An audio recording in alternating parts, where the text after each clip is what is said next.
안녕하세요. 아나운서 양지은입니다. 어제 행사에 이어서 오늘도 알찬 내용으로 인권경영 선포식 2부 행사를 이어가도록 하겠습니다. 먼저 2019년도 갑질 및 직장 내 괴롭힘 실태 조사에서 몇 가지 주목해야 할 부분들을 살펴보도록 하겠습니다. 혹시 당신도 직장 내 괴롭힘을 당하고 계신가요? 안 당해봤으면 절대 이해 못하는 심리적, 신체적 고통입니다. 잊지 마세요. 당신의 갑질은 기록되고 당신의 존중은 기억됩니다. 먼저 2019년도 중부발전 내 갑질 및 괴롭힘 실태를 조사했습니다. 중부발전 직원들은 직장 내 괴롭힘을 당한 경험이 얼마나 될까요? 조사 결과 최근 1년 동안 직장 내 괴롭힘을 경험한 직원이 무려 64%로 나타났습니다. 피해자 중 남녀의 비율은 어떻게 될까요? 남자가 58%, 여자가 42%로 남자가 여자보다 피해 경험이 많다는 사실을 알 수 있습니다. 그렇다면 어떤 행동이 직장 내 괴롭힘일까요? 첫 번째, 직장에서의 지위 또는 관계 등의 우위를 이용해 모욕적인 말이나 폭언 등으로 정신적인 공격을 하는 것. 두 번째, 부당하거나 과도한 업무를 지시하는 것. 세 번째, 소외시키거나 무시를 하는 등 따돌리는 것 등의 사례가 있습니다. 가해자의 연령대를 살펴보면 36세부터 40세가 11%, 41세부터 45세가 24.2%, 46세부터 50세가 48.2%, 51세부터 55세가 16.6%를 차지하는 것으로 조사됐습니다. 특히 40대에서 50대가 무려 72.4%를 차지하는데요. 이를 통해 40대에서 50대에 해당하는 3직급의 고참 차장이나 이 직급의 선배들에 의해 직장 내 괴롭힘이 심각하다는 것을 알 수 있습니다. 입사 2, 3년 차인 20에서 30대 직원 587명에게 물었습니다. 기성세대로부터 부당한 대우를 느낄 때가 언제인가요? 라는 질문에 무려 50.4%가 상사의 권위에 눌려 부당한 시선을 느껴본 적이 있다고 답변했습니다. 이 밖에도 몇 마디로 나를 판단해버려서 상사와 대화할 의지가 꺾인다고 답변한 사람이 21%, 고충 상담 시 뭘 모른다, 경험이 부족하다, 나 때는 말이야 등의 꼰대적 표현을 자주 쓴다고 답변한 사람이 15.6%로 나타났습니다. 이 결과를 통해 20, 30세대는 표정, 말투, 눈빛 등 포괄적으로 인권 감수성에 예민한 반면 40, 50세대는 갑질과 직장 내 괴롭힘이 큰 잘못을 했을 때만 발생하는 것으로 인식해 갑질에 대한 세대 간 인식 격차가 심각하다고 볼 수 있습니다. 업무를 포함해서 상사와 하루에 대화하는 시간은 얼마나 될까요? 30분 이상 상사와 대화하는 사람이 8%, 20에서 30분 정도 상사와 대화하는 사람이 16%, 10분 이내로만 상사와 대화하는 사람이 76%로 조사됐습니다. 그렇다면 상사와 대화하지 않는 이유는 뭘까요? 응답자 중 32%가 사내 메신저와 전자결제로 주로 업무 처리한다고 답변했고 68%가 상사가 말을 안 시켜서라고 대답했습니다.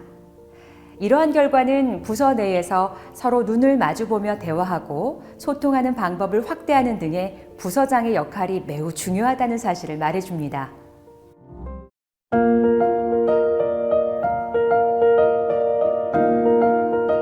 직장 내 괴롭힘, 퇴사만이 정답일까요?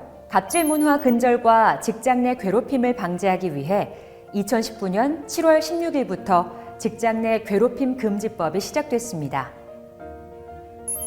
근로기준법 제76조 3항, 직장 내 괴롭힘이 발생할 경우 의무 조치를 규정하고 누구든지 신고 가능하며 신고자, 피해 근로자 등의 보호를 위해 적절한 조치 의무, 사실 확인 시 피해 근로자의 요청에 따라 적절한 조치 의무 및 행위자에 대해서 지체 없이 징계 등 필요한 조치 의무가 있습니다.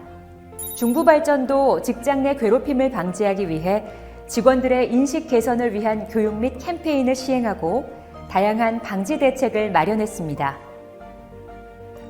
나아가 인권 침해를 예방하고 직원의 권익을 보호하는 존중과 배려의 조직 문화 정착을 위한 실천 의지를 다짐합니다.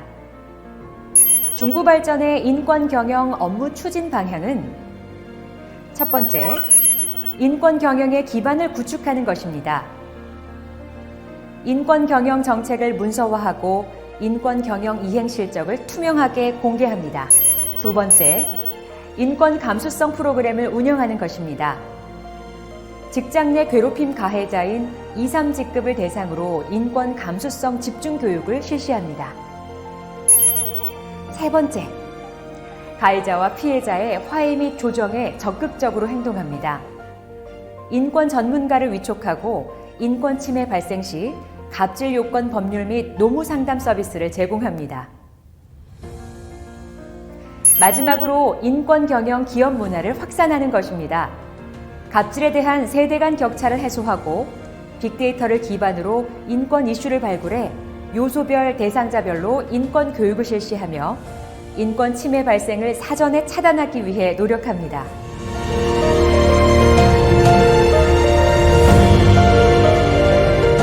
우리는 함께 일하는 동료입니다. 행복한 직장 생활을 위해서 직장 내 괴롭힘, 이제는 사라져야 합니다.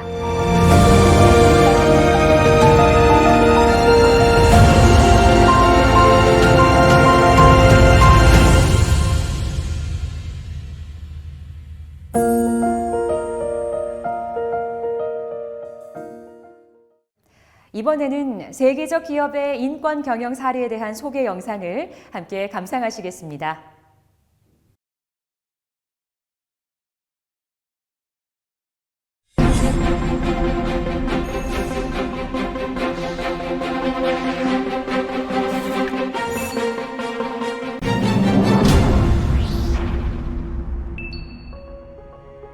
누군가에겐 위기나 부담으로 다가갈 인권 경영.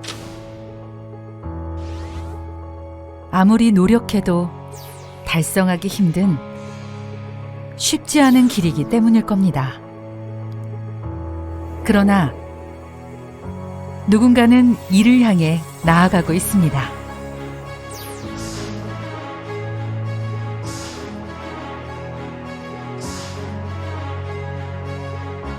그들이 갔던 인권 경영의 길을 함께 알아볼까요?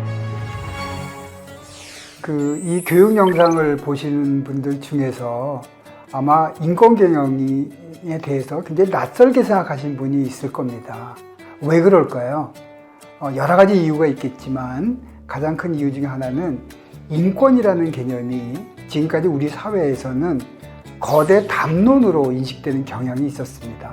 그러다 보니까 인권은 국가나 사회가 해결해야 될 문제지 기업이나 한 개인이 해결해야 될 문제라고 생각을 하지 않았던 것이죠. 그러나 인권에 대한 인식은 사실 거대 담론이 아닙니다.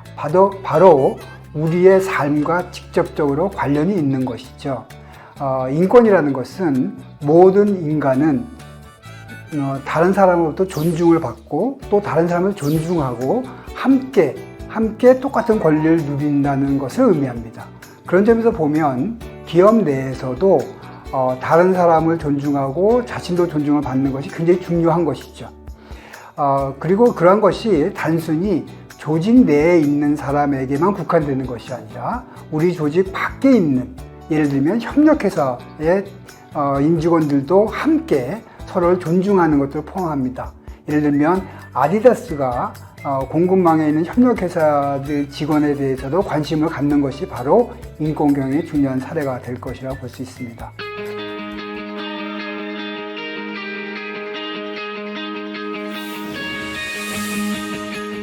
기업이 인권 경영하려 할 때 반드시 필요한 것. 첫째, 고위 경영진의 지지와 노력. 둘째, 문서화된 정책 개발.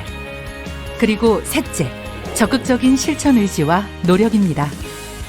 뿐만이 아니고 인권은 구호에 그치는 것이 아닙니다. 우리의 삶과 밀착되어 있기 때문에 실질적으로 실천하는 것이 중요한 것이죠.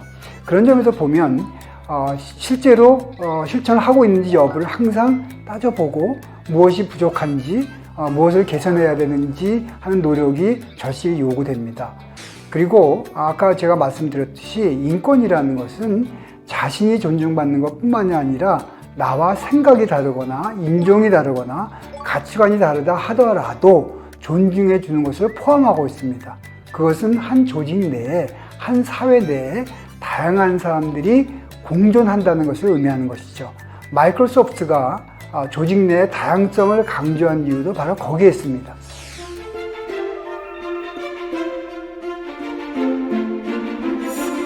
인권 경영을 내재화하기 위해선 다양성을 포용하는 것이 필요합니다. 수많은 개성을 가진 사람들이 차별 없이 받아들여지는 것. 그것이 바로 인권 존중이죠. 세계 최대의 소프트웨어 기업, 그리고 다국적 기업인 마이크로소프트에는 다양한 개성을 가진 사람들이 모입니다.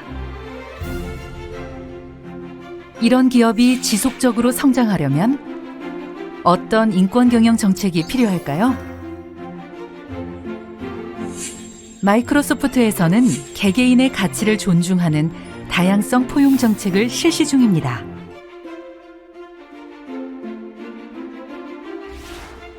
다양성 포용 정책을 위해 이들은 포괄적 조사를 실시했고 직원들의 생각을 확인할 수 있었습니다. 바로 이런 것들이죠.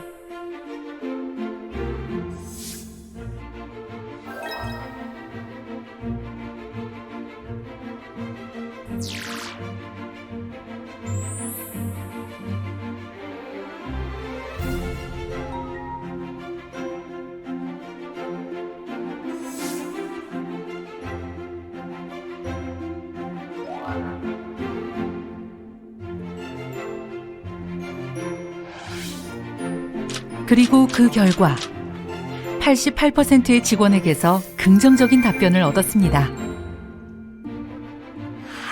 마이크로소프트는 이런 자신들의 조사 결과를 공개했는데요. 직원들의 인구학적, 문화적 구성, 남녀 간 임금 격차에 이르기까지